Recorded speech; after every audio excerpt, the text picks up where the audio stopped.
New York City Police Commissioner Bill Bratton joins us now. Commissioner, thanks so much for being here. Great to be with you. So how concerned should the public be about this ISIS video? Public needs to be aware, but not to be afraid. That fear is the oxygen of terrorism, and what they're consciously trying to do now is to increase the fear.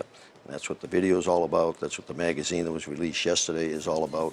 We can't succumb to that. We need to be aware, see something, say something. But you have one of the most professional police forces in the world protecting this city. There's 35,000 of us. We work closely with our federal colleagues. So we're constantly on guard. We're not just responding to the latest threat. We're always on the alert.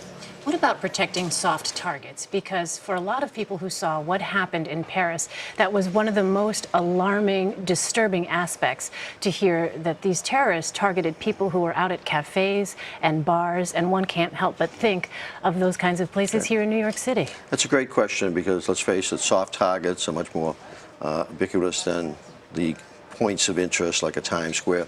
In our city, with the size of our police force, that we concentrate certainly on those points of interest that draw the largest crowd, events, Times Square, but we also have sufficient resources that we're constantly patrolling, and we have special teams that will just pop up in a neighborhood unannounced and be there for a while. The idea, keeping them off guard. The whole issue here is to, one, not give them a comfort zone where they feel they can operate without fear of detection. The idea is to keep them out of New York City, and I think we've done a very good job of that over the last 14 years now, since 9/11. You've said that this ISIS video, this latest one, was hastily produced. You've tried to downplay it. Let's say a credible threat comes in wake of Paris. Will you be warning the public differently? Oh, certainly. If we were to have a credible threat, the idea would be to make people aware of that. At the same time, this video, we talk about it appearing to be hastily prepared because it seems to have footage from other times, other videos, and it doesn't seem to have the same quality level of some of their productions in the past.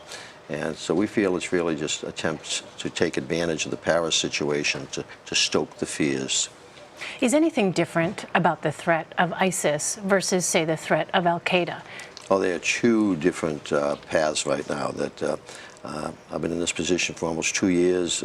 Around the same time, ISIS began to emerge on a parallel track with Al-Qaeda. The events of the last 2 weeks, the plane bombing, the bombing in Lebanon, and now certainly the Paris attacks, have clearly put ISIS into a dominant position. Concern now is, will Al-Qaeda be tempted to step up their game, feeling that they're being outdone by ISIS, because technically they're rivals. Now, looking ahead, especially here in New York next week with Thanksgiving, the Macy's Day Parade, what are you telling people about that, and just how, obviously you don't want people to be intimidated, but you want them to be informed? I want them to be informed and aware, not to be afraid. These next 6 weeks are the best time of year in New York. The Christmas celebration, Thanksgiving, lighting of the Christmas tree in Rockefeller Center. You can already see it. The decorations are up. The streets are crowded. Come on down. I'm going to be here for Thanksgiving, and not just because I have to work, because I want to enjoy it. I'm going to have a great time. Families coming in from California, and we're going to have a great time. All right. NYPD Commissioner Bill Bratton, thank you so much for your time. Nice to be with the two of you. Appreciate it.